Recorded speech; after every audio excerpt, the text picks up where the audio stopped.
A Procuradoria-Geral da República denunciou o ex-deputado federal e presidente do PTB, Roberto Jefferson, por incitação ao crime e também por homofobia, hein?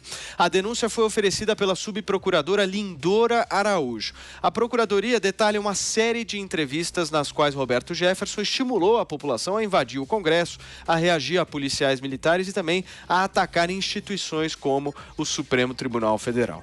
O Departamento de Jornalismo já apurou a informação aqui na Jovem Pan. Enquanto isso, pergunto justamente isso à nossa bancada, como é que vocês avaliam essa denúncia em relação ao Roberto Jefferson? E chama atenção uma coisa, Bruna Torlai. Foi a procuradora, a subprocuradora Lindora Araújo. O que representa isso? Boa tarde. Boa tarde. Olha, na verdade, a gente percebe aí que o Roberto Jefferson representa um perigo de dar o exemplo de qual deve ser atitudes para qualquer presidente diante do STF, né? Eu acho que aquela afirmação dele de que se ele fosse o presidente, ele acionaria o tal do artigo 142, aquela afirmação que ele fez, inclusive, no programa Direto ao Ponto, deixou muitas figuras do estamento burocrático com os cabelos em pé, porque ele demonstrou que seria legítimo e, conforme a Constituição, o uso de um expediente que costuma muito mais ser associado a casos assim de sítio, estado de sítio, né? Então, ele realmente afirmou que seria legítimo evocar estado de sítio para tirar ministros do Supremo Tribunal Federal. E aí, evidentemente, que vem a reação do sistema dizendo, bom, se este é o tipo de atitude que o Roberto Jefferson, como liderança política, preconiza, ele é uma figura que nos traz problemas, tá? Então, eu entendo dessa maneira. Agora, Lindora Araújo, pelo que se diz, eu não sei se essa informação procede, aí é algo que eu deveria investigar melhor. Dizem, né, que ela é uma interlocutora ali de Flávio Bolsonaro, da família do Bolsonaro. Dizem que seria a pessoa favorita do próprio Bolsonaro para a PGR, né? E aí, nesse caso, se é ela que assina a denúncia, isso poderia demonstrar uma total discordância, digamos assim, do presidente com relação à fala do Roberto Jefferson. E aí a gente percebe que, se for isso mesmo, tá? Não posso afirmar categoricamente, mas se for isso mesmo, seria talvez um primeiro aceno do próprio Bolsonaro à conciliação com os demais poderes. Muito bem, Constantino, eu queria justamente partir desse raciocínio da nossa Bruna Torlai em relação à relação que a subprocuradora Lindora Araújo tem com o presidente da República. Ela, por exemplo, não viu crime no presidente da República promover aglomeração, não utilizar máscara. Existem decisões favoráveis aí da Lindora em relação ao presidente da República. Eu quero saber de você o seguinte, você concorda com a Bruna quando ela diz que Lindora Araújo faz parte do sistema, faz parte de um establishment aí contrário ao Bolsonaro? Isso na prática procede? Paulo, boa tarde. Eu não tenho a menor ideia, né? Assim como do próprio PGR, né, do Augusto Aras. São todos eles ali de carreira e acaba essa profissão, acaba tendo um apego maior realmente àquilo que se convencionou chamar de mecanismo, de sistema ou de establishment, né? Então, eu pretendo não entrar nas minhas análises aqui nas intenções ocultas, supostas e nas relações interpessoais entre os envolvidos. O que eu sei, o que eu posso dizer sobre isso é o seguinte. Em primeiro lugar, agora, pelo menos, é o caminho certo, né? É uma provocação vindo da procuradora responsável e não uma prisão que já aconteceu, inclusive ele está preso, né? Arbitrária, ilegal e várias outras decisões que o Supremo tem feito, inclusive a revelia do próprio Ministério Público, né? Então, pelo menos agora é o caminho certo. Eu acho, dito isso também, que o Roberto Jefferson, ele extrapola muito nas suas falas. Eu mesmo já o entrevistei, foi a minha entrevista mais popular em termos de audiência no meu canal independente, e ali eu ainda perguntei isso para ele, né? E aí, como é que resolve esse impasse, esse dilema? Todo mundo está vendo o abuso, né, de poder, o arbítrio. Ele respondeu na lata, né? A bala. E quando terminou a entrevista, eu fiquei pensando como é que esse homem não está preso, né? Uma vez que nós estamos vivendo nesse ambiente, nesse clima, onde pessoas já foram presas por menos.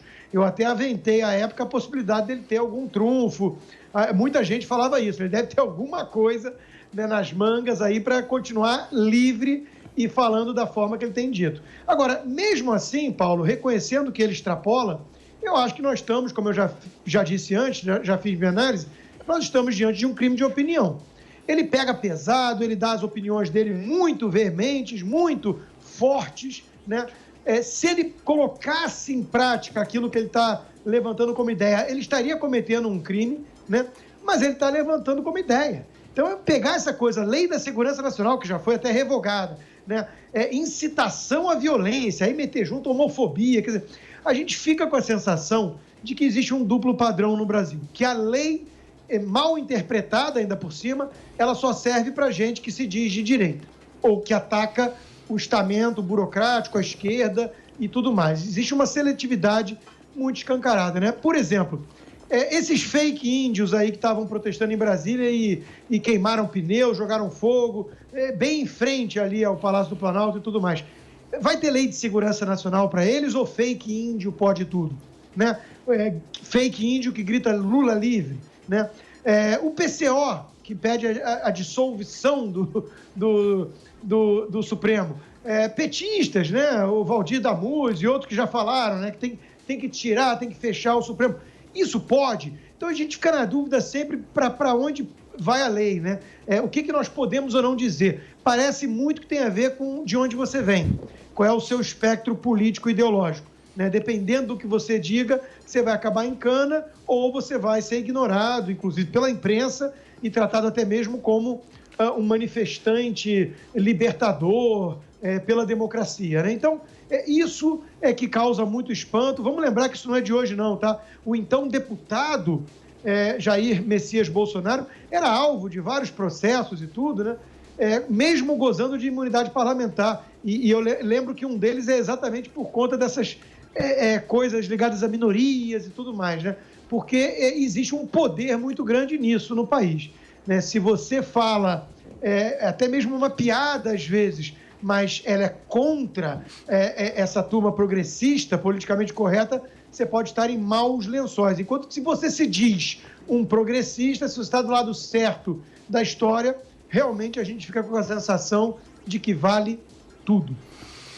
Muito bem, meu querido Jorge Serrão, boa tarde para você. Eu quero entrar justamente nesse debate, que eu acho que é o debate central dessa história, que é você incitar um crime e você cometer um crime. O Código Penal brasileiro, no seu artigo 286, descreve com clareza o delito de incitação ao crime, que consiste em incentivar, estimular publicamente que alguém venha a cometer um crime. Tem uma pena ali de detenção de 3 a 6 meses, mais multa. A pergunta que eu te faço é o seguinte: o Roberto Jefferson extrapolou os limites constitucionais? Pois é, saudações, meus amigos e amados haters. Essa é a grande questão que o Ministério Público está jogando para o debate e que o Judiciário terá de tratar no caso de Roberto Jefferson. É preciso que nós analisemos sob vários aspectos essa decisão agora da subprocuradora Lindora Araújo. Primeiro aspecto que é importante: Roberto Jefferson está sendo denunciado novamente porque os donos do poder já definiram que ele é um inimigo do Estado e, como tal, ele tem que ser detonado. É uma espécie de bode expiatório escolhido para a ocasião de agora, para ser quem vai pagar pela solução de uma possível guerra que não teria fim, mas vai ter que ter fim, entre os poderes executivo, legislativo e judiciário. Então, esse é o primeiro ponto que a gente tem que considerar. O Jefferson pode estar sendo o famoso boi de piranha. Segundo ponto, que eu acho até mais importante e que a gente tem que pensar: é realmente válida, legítima essa denúncia contra Roberto Jefferson? Aí cabe um debate profundo da interpretação jurídica. E no Brasil, nós estamos nos acostumando muito mal a interpretar a lei em vez de cumprir a lei. Então, tudo está virando uma questão judicializada que nunca chega a uma conclusão concreta. Isso, do ponto de vista político e institucional, é muito perigoso. Terceiro aspecto: quando a Subprocuradora-Geral da República denuncia Roberto Jefferson, um aliado do governo, ela está dando a entender que pau que bate em Chico também baterá em Francisco. Ou seja, aquelas 77 investigações contra os que roubaram claramente, nesses tempos de covidão, governadores e prefeitos que assaltaram os cofres públicos, tomando dinheiro federal para uso indevido, uso ilegal e com falcatruas, esses caras todos podem ser punidos com todo o rigor da lei, denunciados pela PGR também. Então, me parece que é esse o capítulo que vamos assistir brevemente, logo após essa manifestação de 7 de setembro. Sobre o caso específico do Roberto Jefferson, ele sempre fala demais porque ele se acha uma pessoa acima do bem e do mal. Não tem medo de morrer porque ele sabe que ele não tem certeza se ele pode sobreviver até amanhã ou depois de amanhã. Ele há muito tempo vem se tratando de um câncer seríssimo, câncer no fígado, no aparelho digestivo, é uma doença que pode acabar com você de repente. Então, você sabe que está morrendo. E quem sabe que está morrendo e se lança como um leão, como ele fez, para ser o protagonista de ataques àqueles que estão usurpando o poder no Brasil, ele comprou para ele esse papel, então esse cara tem que estar pronto para tudo. E Jefferson parece pronto para o que der e vier. Então, a decisão judicial próxima deve soltá-lo, deve colocá-lo de tornozeleira eletrônica em prisão domiciliar. Ele agora está até se rebelando por escrito contra a tornozeleira, ele acha uma vergonha, mas é isso que deve acontecer. E aí o julgamento dele, vamos ver se ele terá tempo de saúde para ser efetivamente julgado pelos homens que vestem a toga. Então, esse é o momento brasileiro, o momento de judicialização de tudo. Agora, se ele realmente incitou crime, se realmente ele chamou alguém, incitou a homofobia, como está sendo acusado agora, né? Ele falou muito daquela questão, ele atacou muito um senhor aí, boca de veludo. Eu até perguntei para um amigo meu lá em Nova Iguaçu, Negão da Chatuba, que história é essa de boca de veludo? O que significa isso? Eu não entendo essa expressão. Aí ele me explicou, não, chefe, isso aí significa o seguinte, boca de veludo é aquele que fala vários idiomas. Eu falei, aí eu entendi. Agora, Bruna, voltando nessa questão da subprocuradora Lindora Araújo, muitos apoiadores do governo agora estão dizendo que ela é do establishment, que ela é, enfim, envolvida em toda essa questão que a gente vê no Brasil. Mas vale a gente destacar aqui que a subprocuradora foi uma das poucas que se colocou publicamente a favor e, inclusive, investigou os governadores no que se refere ao repasse de dinheiro público federal, né? É justo dizer que a subprocuradora Lindora Araújo faz parte de um establishment e, pelo fato dela ter ordenado a prisão do Roberto Jefferson e ter denunciado justamente ele, como é que você vê isso? Você acha que tudo é uma questão de narrativa ou a gente precisa avaliar os fatos também? A gente precisa avaliar os fatos, Paulo, porque a sua pergunta é boa e merece reflexão. Veja, a partir do momento que você tem o Ministério Público, que é uma instituição independente, há uma responsabilidade muito grande nas costas dos procuradores em não se aliar politicamente, é claro, a poderes que são transitórios. O Ministério Público ele tem uma missão que é especial, que é justamente ficar de olho em todos os poderes, né? Procuradores, promotores, eles têm até a função de denunciar juízes, né? Justamente porque o Ministério Público não integra o judiciário e cabe a ele ter essa independência total com relação ao sistema. Mas, como são funcionários de carreira, é natural que eles tenham uma concepção da Constituição, uma concepção do sistema que os leve a trabalhar com aquilo que existe ali. Então, qual é a Constituição que nós temos? É essa que está. Boa ou ruim, é com essa Constituição que os procuradores vão trabalhar. Então, se, com base na Constituição, é cabível a denúncia que ela apresenta contra o Jefferson, a gente deve compreender, e deve ser justo com ela nesse caso, né, que ela simplesmente está aplicando a Constituição. Você leu aí, né, Paulo, o que define a incitação ao crime. Se é isso que ela faz, ela interpreta que aquele palavreado forte do Jefferson é incitação ao crime, está explicado aí, está explicado por que ela se viu obrigada a fazer essa denúncia. Eu acho que são duas coisas que a gente deve pesar. Primeiro, o problema real não é nem que a Lindor Araújo ou qualquer outro procurador tenha denunciado o Roberto Jefferson se as palavras são passíveis dessa interpretação. O problema, como o Constantino indicou muito bem, é o fato de que apenas aqueles que se apresentam como lideranças dos conservadores, de uma direita que simplesmente pede aí o direito de existir no cenário político brasileiro, o problema é se apenas eles são alvos, né? Quantas vezes não surgiram lideranças políticas para dizer coisas muito pesadas com relação a um ou outro poder? Quantas não foram as pessoas que promoveram, por meio de palavras, incitaram crimes contra o presidente da República? Então, se o problema... Porque eu tive a chance de ler rapidamente, né, o próprio documento ali assinado pela subprocuradora, e ali o problema é esse. Um dos problemas, né, pelos quais o Jefferson está aí sendo acusado é incitar qualquer tipo de crime contra figuras do poder. Mas quantas pessoas não afirmaram publicamente: morte ao Bolsonaro, façam isso com o presidente, queima mesmo, Bolsonaro tem que morrer, etc. Foram muitas. Se a gente sair colecionando a quantidade de pessoas que incitaram crimes contra o executivo, contra aquele que incorpora o executivo, que é o presidente da República, a gente aí vai ter muita gente para fazer companhia para o Jefferson no xadrez na esquerda.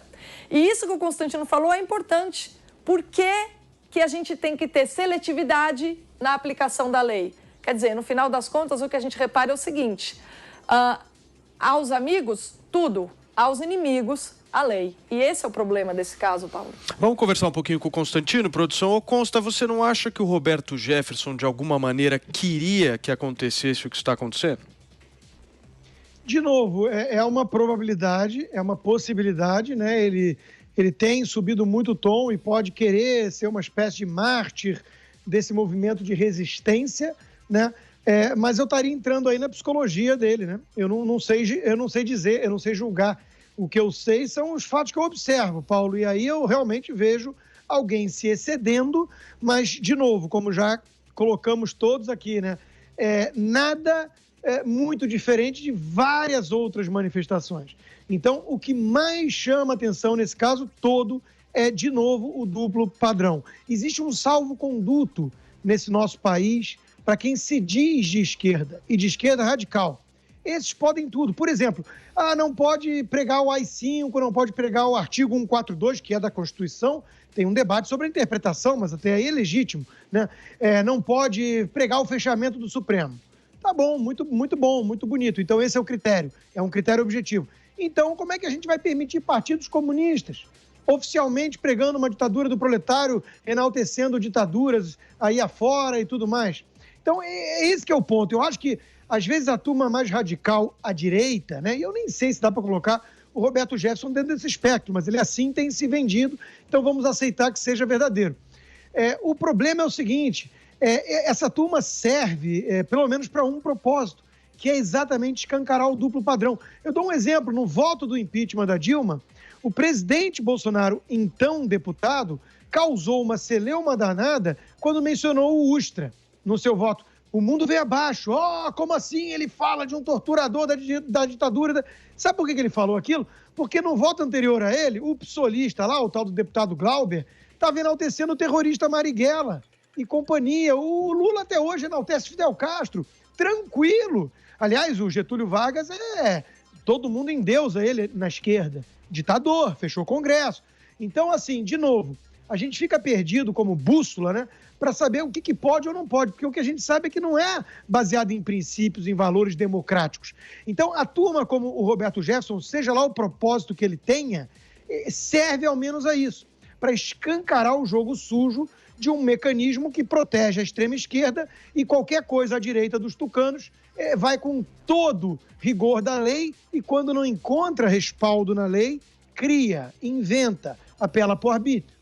Então, esse que é o grande problema. Eu gosto do tom do Roberto Jefferson? Eu não gosto, mas eu acho que tem uma certa utilidade para expor isso que eu estou denunciando, que é podre. Tem utilidade sim. Olha aí, né? Ficamos sabendo então que não é o que se diz, é quem diz ou de onde vem. Porque, de novo, se o critério é incitar crime, incitar violência contra entidades, instituições, presidência da República, uma instituição importante, né? Ah, então tem muita gente para ser presa ainda, ou processada no mínimo. Serrão, para a gente fechar esse assunto. Pois é, voltamos então ao problema essencial do Brasil. Temos uma Constituição muito ruim do ponto de vista da qualidade, ela dá margem a várias interpretações e não ao cumprimento da lei fria, como deveria ser. Então, por isso o Poder Supremo está fazendo o que quer no Brasil. Outro ponto grave, o excesso de legislação em vigor no Brasil. Milhões de leis e normas, regramento excessivo. Isso permite rigor seletivo ou perdão conveniente, como temos assistido em várias situações aqui em julgamentos. Tudo judicializado, politicamente, está levando a isso. Então, tem que ficar bem claro que hoje nós temos uma Procuradoria-Geral da República que até o momento tem tentado ser parcial, tentar jogar acima desses esquemas de poder. Até esse instante, a Procuradoria-Geral da República, especificamente a subprocuradora Lindora Araújo, ela tem atacado, sim, o mecanismo do crime institucionalizado. Então, isso incomoda de um lado, mas, né, por outro lado, ela também tem que atacar, bater nas denúncias da própria situação que também agride o sistema. O sistema, ele sabe jogar dentro da normatização vigente e aí ele utiliza a possibilidade de denunciar quem o ataca. E foi isso que aconteceu com o Roberto Jefferson e vai acontecer com tantos outros. Então, ou a gente desregulamenta o Brasil, simplifica nossa maneira de interpretar e cumprir efetivamente a legislação, ou isso aqui vai ser o permanente caos até que aconteça o que ninguém deseja, que é uma guerra civil de verdade no Brasil.